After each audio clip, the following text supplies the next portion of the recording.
Alright, so today, since it's once again been way too long since we've done so, we're taking a look at one of the Steven Universe comics. I actually have it open on my computer this time so I can reference it directly, which, should help with the review process, I think. I genuinely cannot believe that it's taken me this long to realize that that's something I can do that I can't really do with, like, a video, because video pollutes the audio for my recording. But today we're taking a look at the 7th issue of the original run of Kaboom Studios' Steven Universe comics. This one, oddly enough, has two quote-unquote main stories in it, rather than just one or just part of a two-parter like we've seen in the past. The first one's called Storytime, and the second one's called Wild Animals. And I'm probably just going to call the whole thing Storytime, just because I do feel like that's an apt title for a comic which seems to be, even more so than usual, trying to tell many different stories within its pages. Just keep in mind, just like all of the other Kaboom Studios Steven Universe comics that I've reviewed so far, there's many comics and stuff in here too. I gotta say though, if their goal here was to shorten these down a little bit, these main stories down a little bit to fit more in here so they could tell more stories within the pages of a single issue, I don't think it worked for them super well. Like, I kind of get what they were going for with one of these two, but the first one, Storytime itself, absolutely baffles me. I have genuinely no idea what they were trying to do with this story. It's centered on Connie and Pearl. Connie is trying to summarize the story of one of her favorite book series to Pearl, one that I guess she thought Pearl would be interested in. And it feels, aesthetically speaking, kind of Zelda-esque, though to be fair, it does seem like Pearl is the one imagining the aesthetics and not Connie, so I don't know how accurate they're supposed to be. And it's about, and stop me if you've heard this one before, the next in line for the throne running away from her responsibilities to adopt a new identity, and then eventually, throughout everything that she learned, reuniting her people with their enemy. It feels like this story was supposed to be a parallel to Rose's story, with Steven sprinkled in there in the end as part of Rose's legacy. And yet, the main character is called Merle, and Pearl imagines her as looking like herself and seems to relate to this character throughout the entire summary as it's delivered to her by Connie, to the point that she becomes resentful when the story doesn't go the way she wants, and even gets angry on a mission, and gets like super violent towards the target of their mission because she's so frustrated. And I guess maybe they were just trying to go for like a criticism of how annoying fans can get when stories don't go the way they want. But it's so uncanny. Like first of all, why make her a parallel to Pearl then, in general? Why not just keep it vague what this character looks like and make it more clear that Pearl is just frustrated with the direction of the story, not like taking things personally, right? But then the fact that it's just so uncanny how closely this seems to parallel Rose's journey. Like, this issue of this comic dropped around the time of like Jailbreak and stuff, from what I can tell, so I don't know how much foreknowledge the writers of this comic had regarding future events in the show, but it feels like they did. If they didn't, this is a massive coincidence.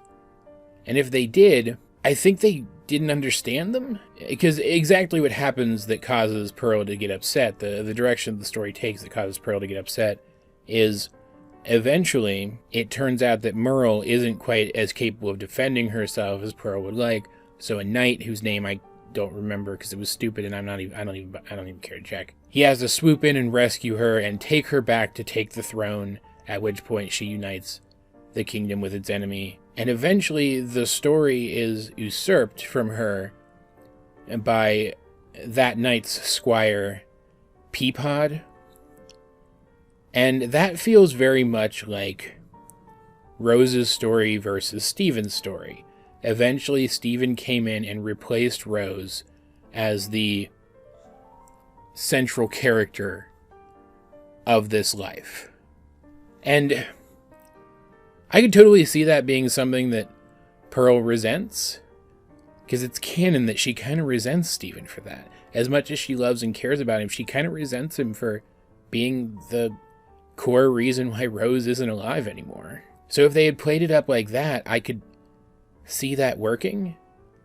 And so if they did have foreknowledge of Rose being Pink Diamond, because the parallel, Merle being a parallel to Rose, only works if they knew ahead of time that Rose was Pink Diamond. Because of the whole running away from having to take the throne thing, that implies a high leadership position, right? If they knew about that, though, then why didn't Pearl picture the character from the book as Rose? Like, we didn't know yet that Rose was Pink Diamond. It hadn't been revealed to us in the show, and this could have served as great foreshadowing for that. Like, they could have even kept the similar name to Pearl's, just had her picture herself first, and then when she hears the character's backstory, she rethinks it and suddenly the character looks more like Rose Quartz. Or, I don't know, if you really want to go heavy-handed on the foreshadowing, have the character kind of look like whatever concept they had for Pink Diamond at the time. Because, like, it's not like I'm reading into the character Peapod being a parallel to Steven. We even see him at one point running alongside the knight when he's carrying Merle back home, and he looks like Steven. Obviously, they had this in mind. But having Pearl continue to relate to this Merle character throughout the entire thing and picture this character as herself throughout the entire thing implies that she feels like Steven has usurped her story from her, and that's just not in line with Pearl's character at all. And with Peapod being a very clear parallel to Steven, I don't like how this story ends with Pearl laying a smackdown on the target of their mission, like a violent smackdown, as a way of taking her frustration out on the character of Peapod. It doesn't sit right with me with that character being a parallel to Steven. This story just felt like it had so many things it was trying to say, and either because of time constraints or just a misunderstanding of the material, it was very confused. It came off as very confused. Like, I would argue that even if they didn't know about Rose being Pink Diamond and that's not the illusion they were trying to make, this still isn't in character for Pearl. Because again, Pearl doesn't feel like Steven stole the story away from her, so to speak. She feels like he stole the story away from Rose. If anything, if Pearl was going to relate to any character in this story, she should have related to the knight who came to save Merle, i.e. herself relative to Rose in her eyes. We know that she feels that way about herself. And if she was going to get upset about anything in the narrative, it should have been the fact that the knight took her back home instead of supporting her as she made a new life for herself. The only thing that I felt worked in this story was, one, there was a couple of cute references in here, like just the first panel of the comic shows Steven playing Pikmin, and there's a Power Rangers poster on his wall. You know, cute little stuff like that. And there is one point when Pearl gets really petty and gets mad that the term curtain is used for an interdimensional portal in the book, and that's not how curtains work. That's not what they are. And she said she was going to write the author a letter explaining to them how curtains work. That was pretty funny. That's a pretty, unfortunately, accurate example of the ways that some fandoms tend to react to even the smallest details that they don't like in a story. But otherwise, this one, I just didn't get anything out of it. What's really unfortunate, though, is that this first story, even if it had been its best version of itself, I don't feel like it would have really been good for much more than either foreshadowing or just kind of rehashing some Pearl characterization that we've already gotten elsewhere, which could have been fun, but it wouldn't have been anything spectacular. But the second story, Wild Animals, I feel it could have genuinely been great and given us a slightly different angle on Amethyst's development than one that we've ever gotten anywhere else. And yet I feel like this one completely misunderstood the character too. The specific plot of this one is that apparently a thing that Amethyst does now is she goes out and she shapeshifts into animals, and she does the kinds of things that those animals do as a way of trying to understand them better or something, I guess. I don't really know what her motivation here was, but Pearl seems to think that that's what she's trying to do. She denies it, but I mean, she's Amethyst. She could be denying it just to deny it, right? But anyway, I guess this has gotten her in the mindset of empathizing with animals.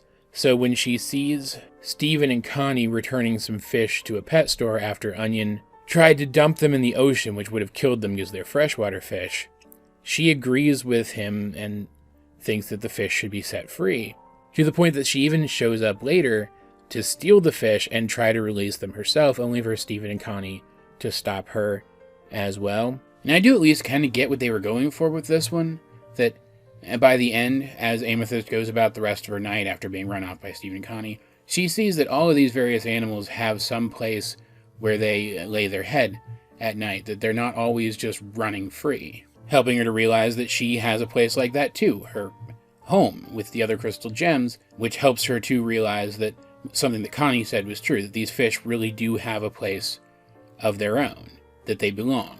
But putting aside the fact that the fish are still stuck in an aquarium all the time, which is the thing that she was concerned with, not whether or not they belong anywhere. This at most barely overlaps with Amethyst's arc as we've seen it in the show. Her thing was always about having the freedom to express herself, not about freedom in general. And what's particularly sad about this is they could have related all of this back to Amethyst's backstory. Connie says at one point that Amethyst shouldn't have the right to decide if these fish are set free when they don't belong to her. But if Amethyst was relating to these fish because of her backstory, and was just misinterpreting the situation, all of this makes a lot more sense. And I'm sitting here thinking about what I would have done instead to make that happen, and I have a pretty good idea, actually. Like, first of all, I would have dropped her revelation at the end coming from following the animals around all day, or whatever specifically happened. It's not even entirely clear what happened at the end of this one. I just free up room in the story, like keep some of it, have her shape-shifting a little bit at the start of the story, so we understand why she would be immediately drawn to the plight of these animals, right? And because it's the thing we don't see her do a ton in the show, and yet we know it's a thing that she does, so it's cool to see her do it. But rather than trying to make the wild animal thing the through line of this, make the through line her past experience with loneliness. First of all, it should be one fish instead of three that Onion is trying to dump, and therefore one fish instead of three that Stephen and Connie are returning to a lonely aquarium in a pet shop. Maybe we should even see the fish floating around alone in its aquarium in the pet shop. And maybe they could have even worked in a shot of, like, little Amethyst living alone at the kindergarten or something, because we knew about that at this point. That is the thing that we knew about at the point that this comic was made. And then also they should have spared, like, half a panel for Amethyst to glance over at the water where Onion was about to dump the fish and see that there were other fish there. Different kinds of fish, because obviously these would be saltwater fish and not freshwater fish, but there are fish there. And that gets her thinking that this fish would be happier with its own kind. Only for her to, when she goes to try to steal the fish back, not at night this time, I guess, or maybe she's just staking the place out for later, like do a thought bubble telling us what she's planning to do, and just have her staking the place out. She sees the fish being bought by a happy family and realizes that the fish is going to be happy now going forward because it's not alone anymore, leading to her going home at the end and settling in with her own family, creating a parallel between her having to wait a while to end up with them and the fish having to wait a while to end up with its people. And like, you'd have to read into it a little bit to get it, but the ocean and those other fish in the ocean could even serve as a parallel to Homeworld, a place where Amethyst might have felt like she belonged better, but a place that would have been less a home to her, because it is inherently harmful. Like, I think they would have had to leave it as subtext in order to fit everything into a story this length, but we knew that she was a gem that Homeworld had basically abandoned. At the point that this comic was made, that is subtext that they could have snuck in here. Like, I'd never say that the writing in these comics is bad because they're written by actual professional writers, and I never go so far as to claim that my writing is better than theirs. But I don't know, I just don't feel like this story does anything to service the character, whereas something more like my version would have. But even setting that aside, as I mentioned a second ago, I'm still not 100% sure what happened at the end of this comic. What did Amethyst learn? What got her to apparently drop this subject? She could always go back to the pet store later and try to steal the fish again, and yet her resignation at the end implies that she's not going to do that. It implies that she learned something, and I'm not sure exactly what she was supposed to have learned here. All that stuff I was saying earlier was just a guess. Because as I pointed out before, the fact that the fish's home is the pet store does not suddenly negate the fact that they're stuck in an aquarium all day. It's just very much like the first of these two stories. This one feels very confused. There is some cool stuff in here. The short comics in this one are pretty freaking great, actually. The second one, I think, is the better of the two. It's about how terrifying Onion can be, which this isn't the first time these comics have done something really, really funny with this concept, so I recommend seeking that one out at the very least. The other one is a cute Garnet comic. It's one of those kinds of situations where the unflappable Garnet accidentally screws up a little bit and makes things a little worse, and was also very funny and super in character for her, and I recommend seeking that one out too. There's also an absolutely gorgeous full-color page featuring Stephen, Connie, and Lion that captured like a sense of like ethereal beauty super well, and I definitely feel like that's what it was going for. So that was a success. Just the two main story comics in this one. Like, I've found some of these comics to be kind of lackluster before, but I think these are the first two that I feel did active disservices to the characters and should be discounted. Like, I'm never going to give these two a second thought, and I don't think anyone else should either. As per usual, though, guys, what do you think of the Kaboom Studios Steven Universe comic, issue 7, Storytime and Wild Animals, if you've read them?